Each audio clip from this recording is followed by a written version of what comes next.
تو ہم سب یہ جانتے ہیں اور اس بات کا اقرار کرتے ہیں کہ اللہ کریم کا بے حد و حساب احسان ہے کہ اس نے ہمیں اپنے حبیب اعظم خاتم النبیین حضرت سیدنا محمد رسول اللہ صلی اللہ علیہ وآلہ وسلم کی امت میں پیدا فرمایا، اور پھر اس کے بعد اس کا احسان یہ ہے کہ اس نے ہمیں اپنے محبوب ولیوں کی نسبت عطا فرمائی۔ اب ہمارے مرشد کریم نے ساری حیات مبارکہ میں جس قدر اپنے مرشد کا ذکر کیا، اور بے شک یہی حق تھا کہ جس ہستی نے اتنا نوازا ہو، جس نے ظاہری تربیت بھی کی ہو، روحانی تربیت بھی کی ہو، اور کس مقام تک ہمارے مرشد کریم کو آپ ان کے مرشد لے گئے، تو حق تو یہی ہے کہ ان کا ذکر پھر اتنی کثرت کے ساتھ کیا جائے۔ اور ہمارے دادا مرشد حضور چادر سرکار فرماتے ہیں کہ جی جب کوئی احسان کرے تو اس کا بدلہ یہ ہے کہ پہلا تو یہ ہے کہ اس کو دل سے مانا جائے، پھر یہ ہے کہ اس کا زبان سے بھی اقرار کیا جائے، اور پھر یہ ہے کہ اس کو دوسروں میں بیان بھی کیا جائے۔ جیسے اللہ کریم فرماتا ہے کہ تم اپنے رب کی نعمتوں کا خوب چرچا کیا کرو، وَأَمَّا بِنِعْمَةِ رَبِّكَ فَحَدِّثْ۔ جب اللہ کوئی نعمتیں عطا فرمائے تو اس کا خوب تذکرہ کرو، اس کا چرچا کرو۔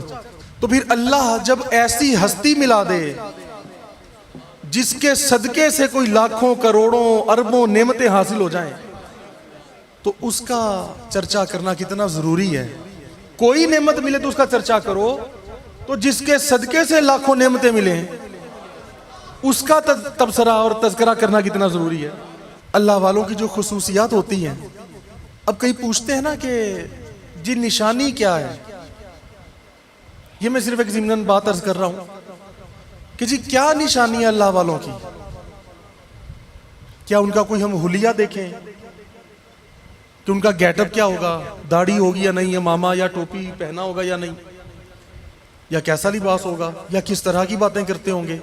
یا نہیں کرتے ہوں گے؟ تو یہ یاد رکھیں کہ آقا علیہ السلام فرماتے ہیں، امام الانبیاء خاتم النبیین، آپ فرماتے ہیں کہ جب تم کسی ایسے بندے کے پاس بیٹھو، اسے دیکھو کہ اس کی باتیں تمہارے حقیقی علم میں اضافہ کر دیں، اور اس کی باتیں سن کر تمہیں محسوس ہو، یہ میں اپنے الفاظ میں تھوڑا سا اس کو واضح کرنے کے لیے، آسانی کے لیے بات کر رہا ہوں، کہ تم اپنے دل میں اللہ رسول کی محبت کو اضافہ پاؤ، کہ آپ کی کشش، آپ کی رغبت جو ہے وہ بڑھ گئی ہے۔ اور فرمایا کہ ان کو جب دیکھو تو ان کو دیکھنے سے، ان کی صورت دیکھنے سے تمہیں اللہ کی یاد آ جائے۔ کوئی مخصوص صورت نہیں ہے یا کوئی مخصوص حلیہ نہیں ہے، یہ نہیں کہا کہ جس نے ایسا لباس پہنا ہو تو سمجھنا وہ اللہ والا ہے، کیونکہ لباس تو کوئی بھی پہن سکتا ہے، حلیہ تو کوئی بھی بنا سکتا ہے۔ تو جب دل گواہی دے، اور بڑی خاص نشانی جو میں عرض یہ کر رہا تھا کہ وہ ان کا فیض ایسا ہوتا ہے کہ دنیا داری کو دل سے نکال دیتے ہیں، اور مولا کا عشق، اس کی محبت، اس کی عقیدت، اس کی رغبت، اس کا دھیان، اس کا خیال جو ہے وہ دلوں میں پیدا کر دیتے ہیں۔ یہ سب سے خاص نشانی ہے وہی تیرے زمانے کا امام برحق جو تجھے حاضر و موجود سے بیزار کرے۔